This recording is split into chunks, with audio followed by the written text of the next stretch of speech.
दोस्तों नमस्कार। Exam instructor Girdhar YouTube channel पर आपका स्वागत है। तो दोस्तों इतिहास की तैयारी हो रही है, मध्यकालीन इतिहास चल रहा है अभी।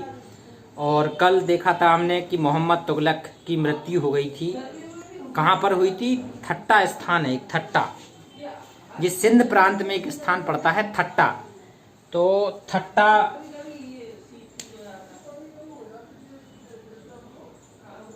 ठट्टा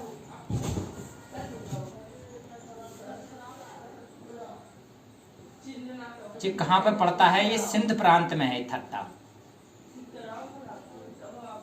तो यहाँ पे मोहम्मद तुगलक की मृत्यु हो गई। मोहम्मद तुगलक, डेट और लिख लो। मोहम्मद तुगलक की मृत्यु कितने तारीख को हो गई थी? इसके बाद 20 मार्च 1351 को। 20 मार्च, इसको लिख लेना, 20 मार्च 1351। तो इस डेट को इसकी मृत्यु हो गई मोहम्मद तुगलक की। फिर अगले दिन जब इसका दरबारियों को पता चला तो इसके एक सरदार थे, उन्होंने इसका छोटा बच्चा था फिरोज तुगलक, फिरोज तुगलक का राज्याभिषेक कर दिया अगले दिन 21 तारीख को। तो 21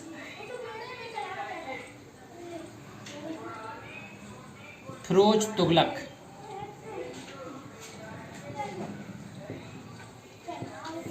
ये 23 तारीख, 21 नहीं 23 मार्च को, 23 मार्च 1351 इस दिन इसका राज्याभिषेक कर दिया।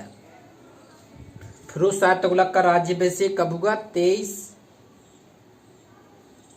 मार्च 1351। और ये ऐसा सुल्तान था कि इसका 2 बार राज्याभिषेक हुआ है, 2 बार। दूसरी बार इसका हुआ था जब दिल्ली में पहुंचा, तो अगस्त 1351 इस समय। अगर आपसे प्रश्न पूछा जाए तो वह कौन सा सुल्तान था सल्तनत काल में जिसका 2 बार सिंहासन हुआ, तो वो फिरोज शाह तुगलक था। इसका मूल नाम था कमालुद्दीन फिरोज। इसका पूछ लिया जाता है कि इसका मूल नाम क्या था, तो इसका नाम था कमालुद्दीन फिरोज। कमालुद्दीन फिरोज, इसका मूल नाम पूछ लिख लेना, कमालुद्दीन फिरोज।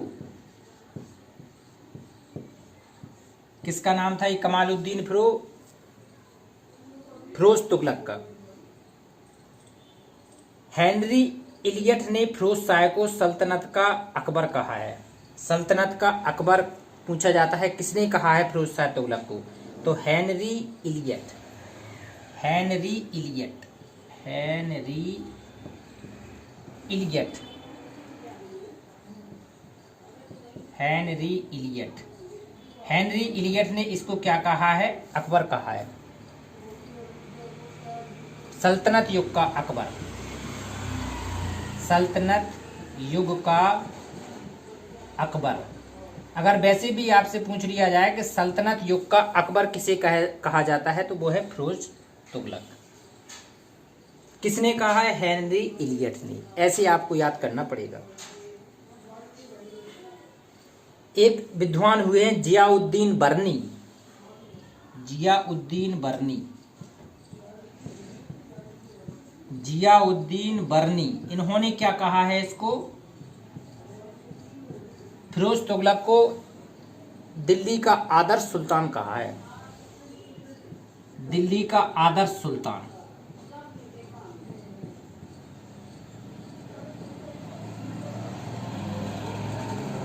अगर प्रश्न आया कि दिल्ली का आदर्श सुल्तान कौन था, तो फिरोज तुगलक।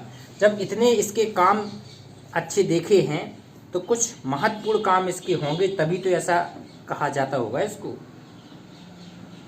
तो उस समय क्या थे, अब थोड़ा इसको देखते हैं इसने कौन से ऐसे काम किए। इसने जो 24 कष्टकारी कर थे, टैक्स थे, उसको खत्म किया था। 24 कष्टकारी 24 कष्टकारी जो कर थे इनको इसने खत्म किया था। और 4 प्रकार के जो जजिया, खुम्स, खराज, जकात ये लगते थे, ये सब 24 सारे खत्म कर दिए थे और केवल 4 प्रकार के कर ही लगाए। कौन कौन से थे वो? जजिया,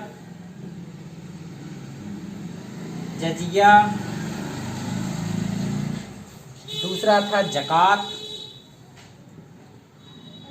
जजिया, जकात, खिराज, ये लिखते जाना, ये बहुत महत्वपूर्ण है, खिराज और खुम्स।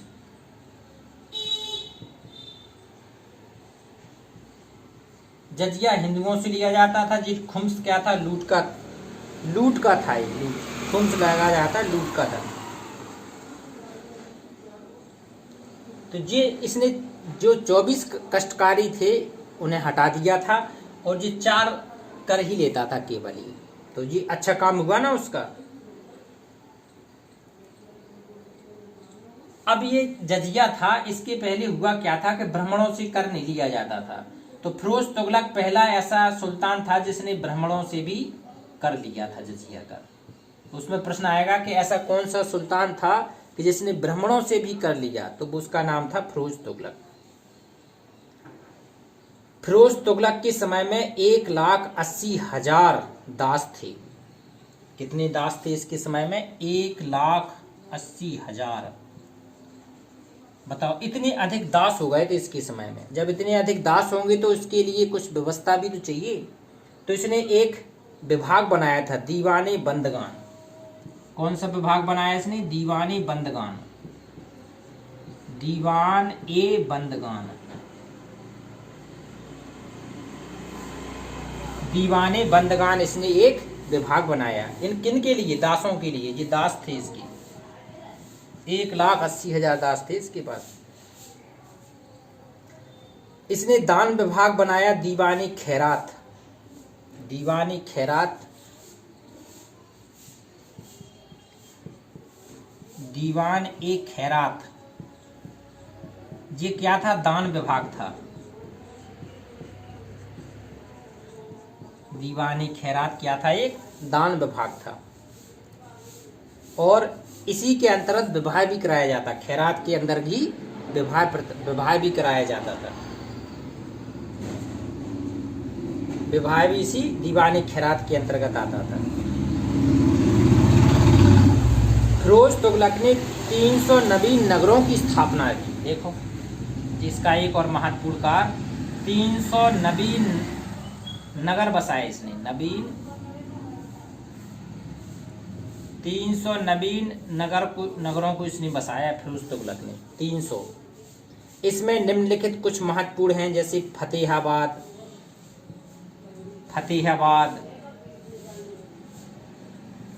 हिसार, फिरोजपुर,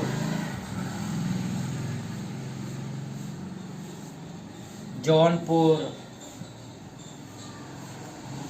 फिरोजाबाद। ये कुछ इसने नगर बसाए थे। किसने? फिरोज शाह तुगलक ने। ये विद्वान भी था। फिरोज शाह तुगलक बहुत विद्वान था। इसने अपनी एक आत्मकथा लिखी। उस आत्मकथा का नाम है फुतुहात-ए फिरोज शाही।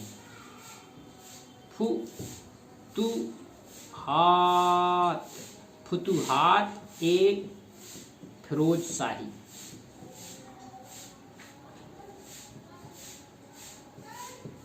ये आत्मकथा है। आत्मकथा किसकी है? ये किसी की आत्मकथा है। फिरोज तुगलक की आत्मकथा का क्या नाम है? फुतुहात-ए फिरोज शाही।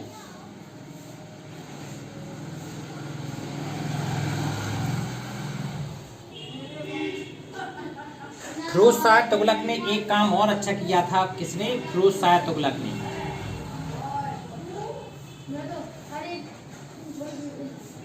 इसने एक चांदी का सिक्का चलाया था जिसका नाम था ससगनी।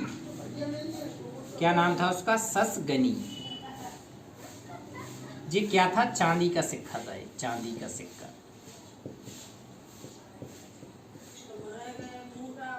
चांदी का सिक्का का नाम क्या था इसका? ससगनी। और इसकी वैल्यू कितनी थी? ससगनी का मान था 6 जीतल। ये 6 जीतल के बराबर था। ये 6 जीतल, एक ससगनी बराबर 6 जीतल।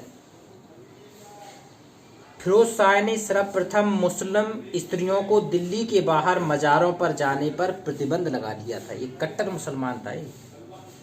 तो जो मज़ारों पे पहले महिलाएं जाती थीं, तो महिलाओं का मज़ारों पर रोक लगा दी इसने।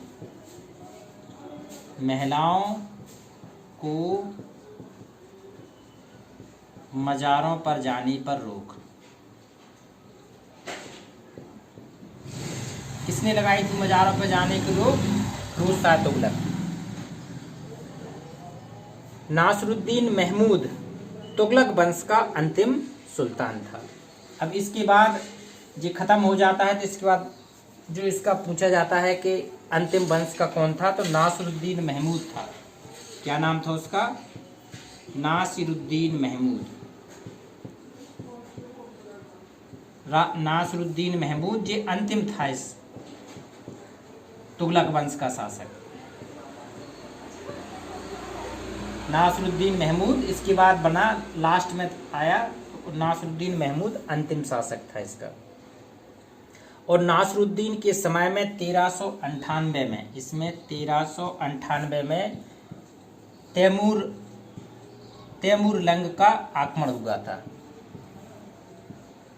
तैमूरलंग का भारत पर आक्रमण। अब प्रश्न पूछा जाता है कि तैमूरलंग का आक्रमण कब हुआ था? 1398 में। किसके समय में हुआ था? नासरुद्दीन महमूद। उस समय तुगलक वंश का अंतिम शासक राज कर रहा था। अब ये इतना नकारा था, निकम्मा था कि इस पे अपना राज कंट्रोल नहीं हुआ। तो इसके बारे में कहा जाता है कि शहंशाह की सल्तनत दिल्ली से पालम तक फैली हुई है। इसके बारे में कहावत था कि शहंशाह की सल्तनत है जब दिल्ली से कहाँ तक फैली है? पालम। पालम भी एक दिल्ली का ही एरिया था, कि मतलब इतना सिमट के रह गया कि वहीं दिल्ली का आसपास एरिया ही इसका बचा, बकाया सब स्वतंत्र हो गए। नासरुद्दीन। अब तैमूर के लूटपाट कर लौटने पर भारत में खिज्र खां ने, जब ये चला गया तो इसके स्थान पर खिज्र खां 1414 में सैयद वंश की स्थापना की। खिज्र खां, क्या नाम था उसका? खिज्र खां। खिज्र खां ने 1414 में सैयद वंश की स्थापना की। तो अब कौन सा वंश आ गया? सैयद वंश। कब स्टार्ट हुआ है? 1414 में। खिज्र खां ने अपने सिक्कों पर तैमूर तथा उसके पुत्र शाहरुख का नाम अंकित करवाया। ये वफादार था खिज्र खां, किसका? तैमूर का। तो उसने अपना जो सिक्का बनाया, सिक्के पे किसके नाम लिखवाया उसने? सिक्कों पे नाम लिखवाया उसने तैमूरलंग का। तैमूरलंग। और उसके पुत्र का नाम शाहरुख था। ये शाहरुख खान यहीं से लिया गया है, क्योंकि ये प्रसिद्ध था तो अच्छा नाम रखना था। तो ये शाहरुख तैमूरलंग का पुत्र था। इसके नाम के सिक्के भी चले थे, तो मुस्लिम इतिहास में इसका पहले से ही शाहरुख नाम मिलता है। सैयद वंश का अंतिम शासक अलाउद्दीन आलम था। यह अयोग्य था। इसका ये भी छोटे समय तक चला। ये भी सैयद वंश भी इसका एक कुछ नहीं कर पाया, ज़्यादा इसका कुछ नहीं रहा योगदान। हम केवल खास पॉइंट देख रहे हैं। इसका सैयद वंश का अंतिम सुल्तान कौन था? अलाउद्दीन आलम। अलाउद्दीन आलम सैयद वंश का अंतिम सुल्तान था। ये सब आए गए, इनका कोई प्रश्न बनते नहीं है। इसलिए इसके समय में बहलोल लोदी ने